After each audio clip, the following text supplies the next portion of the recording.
Getting lean and ripped is one of the best ways to compensate for a lack of purpose, empathy, responsibility, and self-esteem. And while most people who try will succeed at losing weight using basic advice from the internet, most people will never get visible abs or defined muscles. Why? Well, I have a theory that everything can be explained by a chart. If you just have a little weight to lose, it's going to feel pretty easy. But once you start going for multiple months, you need a whole different set of mental tricks and knowledge to get you to the end. Just because it's easy to do a 300 to 500 calorie deficit for a day doesn't mean it's easy to do for months in a row. The difficulty builds up, and people just don't anticipate the exponential increase in how hard the diet gets over time. Someone once said, the greatest shortcoming of the human race is man's inability to understand the exponential function. For example, if you have $1 of credit card debt that grows by 2% each day, here's what it would be after 30 days, 60 days, and 5 years. Now apply that to weight loss. It might be pretty easy and calm at the beginning. For a few days it might even get easier as you adjust to the new diet. But most people don't anticipate that by week 5 or week 10, they're literally going to be dreaming about food. Luckily, it's actually pretty easy to beat the odds and get ripped. Here are some methods you can pull out once it starts getting impossible. The first one is avoiding or even eliminating these types of foods, which belong to a category which I call protein slop. If you look at these, you'll notice a pattern. Marketing. In the world of marketing, protein is one of those words which you can slap on a package and instantly make people want to buy it. And at least in the United States, almost anything is allowed on the package. The FDA likes to pretend they could do stuff about stuff, but they can't do anything about anything. Even Kellogg's Special K could put a giant heart on the front of the package and say it's good for your heart. You can put protein in big letters on your cereal box, even if it quite literally has more sugar than protein by weight. But here's the thing. Even if they swapped out all the sugars and carbohydrates for 0-calorie sweeteners, fiber powder, starches, and more powder, and the packaging says it only has 4 net carbs, you cannot escape the fact that it's slop, designed specifically for you to eat multiple bowls of it in one sitting. Not only that, but they want you to feel healthy while doing it, so that you can go back to the store and rebuy it in bulk. Protein slop does work pretty well for 2 types of people. 1. People who just started their diet and are replacing snacks with the higher protein, reduced sugar versions of that snack. Or 2. People who just naturally feel satisfied by whatever they eat. For the rest of us, a double chocolate chunk protein bar that tastes like a sweet fudgy brownie is only going to make you crave another one from the box. Or if you took out a mortgage to buy an individual protein bar, then you'll start craving something else sweet and fudgy. People say fiber fills you up and protein fills you up, but when it's in the form of a bunch of sweeteners, oils, gums, emulsifiers, isolates, concentrates, and additives globbed together to form a rectangle that can fit in your pocket, you will eat in 10 seconds and still be hungry. Whereas less processed sources of protein that actually take time to chew and swallow, that don't taste addicting, and that actually fill up the space on a plate or a bowl will keep you full. The key here is finding high volume food that does not taste addicting. For example, tofu is pretty high volume and filling because it's mostly water and the rest is protein. And even if you season it, it's not something that you want to eat multiple plates of. I wouldn't call it a whole food or an unprocessed food. Just watch a video of how tofu is made, but I would still eat it to get ripped because it's high volume and it's filling. Every protein source has a spectrum of how tasty it is versus how easy it is to binge eat. Ideally, you want something that's filling. It should also taste good enough for you to not dread eating it, because that'll result in you giving up pretty early. Think about this chart, and for you, what foods fall in which corner, so that you can figure out where to get your protein from. The second tip, because you're trying to get shredded and not just lose a few pounds, you pretty much have to track everything you eat. I and many other people have learned this the hard way. The moment you stop tracking your calories, or at least stop being aware of them, is exactly the moment you start to fall back off the diet. I used to use a food scale with the Notes app to track my calories, but it gets quite chaotic trying to weigh out everything, whip out the calculator, estimate calories, track outside food, while tracking your macros, your weight, and your visual progress. So then I switched to ChatGPT, today's sponsor. Just kidding. ChatGPT is terrible. It forgets everything you tell it, and by the end of the day, it's hallucinated an entire extra meal that you never ate. It also doesn't know the date or time. Mine still thinks I'm counting calories for May 3rd, and it's December. That's why I switched to today's actual sponsor, CalAI. This app allows you to calculate the calories and macros of any food by just taking a picture. You can also upload pictures from your phone, so at a restaurant you can discreetly pretend to take a picture of your food, and people will think it's for an Instagram story, In reality, you're going to upload it later into CalAI. The tracking is actually surprisingly accurate, roughly 90%. You can always adjust it with a few taps. It also lets you scan barcodes and nutrition labels since it has a full food database. That does make it pretty convenient, but I don't even worry about it being perfectly accurate. I just want to make sure everything is tracked.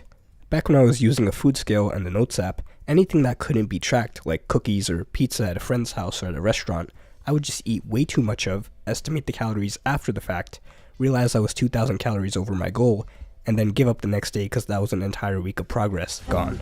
If you think you'd never get hungry enough to mess up that bad, you fail to understand the exponential function. You will get that hungry. So it's nice to be able to keep track of what you eat while you eat in just a few seconds. The app is also quite useful as a diet coach since you could pick how fast you want to lose the weight, and it gives you a calorie goal and it lets you track your progress for extra motivation. A download link is in the description. Make sure when it asks you for a code to use the code EASY, which gives you 3 days free. I hope it helps. Next diet tip, number 3, eating water. Not just drinking it, but eating it.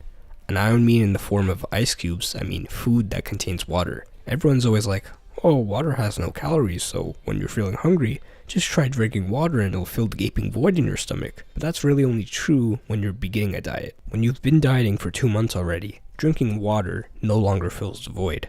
I mean, nothing could ever fill the void, but solid food is a good place to start. It's a little known fact that water, even if it's sparkling, or even if it's in the form of a sugar-free soda or juice or iced tea, it all empties from your stomach in under 10 minutes. So it might distract you from wanting to eat, but the liquid by itself is not going to fill up your stomach for that long. But you can trick your stomach in 2 ways. First, by sipping water while you eat, so that it mixes with your food and makes it expand. Or second, by eating solid food that has water inside it. For example, cantaloupe. That's rock melon if you're Australian. It's 90% water, but it'll actually fill the void in your stomach due to it being solid. More examples: strawberries, blueberries, apples, oranges, watermelon. Also most vegetables, they're pretty much all at least 85% water. Potatoes are also mostly water. It doesn't seem like it, but it's there, and that's why you can have a full potato for only 100 calories. Most foods actually that you would think of as whole food, like fruits, vegetables, mushrooms, beans, meat, and dairy, are usually at least 50% water, whereas something like a Dorito is mostly made up of corn and vegetable oil. Another method is soup. Soup is mostly water, but especially thick soups or stews, you have to sit down and eat it with a spoon, and it takes time to digest. Or if not soup, maybe you'll like oatmeal. Oatmeal absorbs water and expands while it cooks, so if you add dry oats to a bowl, add water and microwave it, then you'll get cooked, expanded oats. Now add more water and microwave it again. Now you have super expanded oats. Now is where you might add in some dry protein powder to mix in, but that's a wasted opportunity to add more water. First, mix the protein powder, chocolate flavored obviously, with a full glass of water, and then pour that into your bowl of oatmeal. Now you have a giant bowl of oat soup that is mostly water, but you have to sit down still with the spoon to eat it, and it registers in your brain as a solid food. This method is of course not for the picky eater. It's for when you need something under 300 calories that'll fill the void in your stomach for 5+ hours. If you're dieting, you'll know. Next dieting tip, number 4. You'll have to take your mind off of food and eating. Some people can naturally go about their day without even thinking of food. In fact, they have to remind themselves to eat. But if you aren't like that naturally, you have to change your whole setup and routine to be more like that. Because if you only have, let's say, 1,800 calories to eat per day, you can only achieve that by spending most of the day not eating. Just watch any video of someone actually eating 1,800 calories in a day. It's almost nothing. The people in the videos are only eating max 3 to 4 times a day, including snacks, including the small protein shake they had in the morning, including everything. If you spend most of your day at home or in a place where there's a lot of available food, plus you're deep into a diet, then you'll naturally be thinking about eating every hour of the day. And there's at least 3 solutions to this. Number 1, distract yourself with work or hobbies. Number 2, remove the food, especially trigger foods, from your environment entirely. And number 3, get used to eating maximum 3, maybe 4 times a day. And if you have a snack, you should just eat it with one of the meals, because even though it might seem better to spread everything out, hunger is like a gate that opens every time you start eating, and it doesn't close until you're satisfied. Next diet tip, number 5, be patient. This sounds like a generic advice, but it's really not. It's not one of those situations where patience is just nice to have. Patience is literally the entire mechanism behind getting ripped. Usually on a diet, you only have a few things you need to do.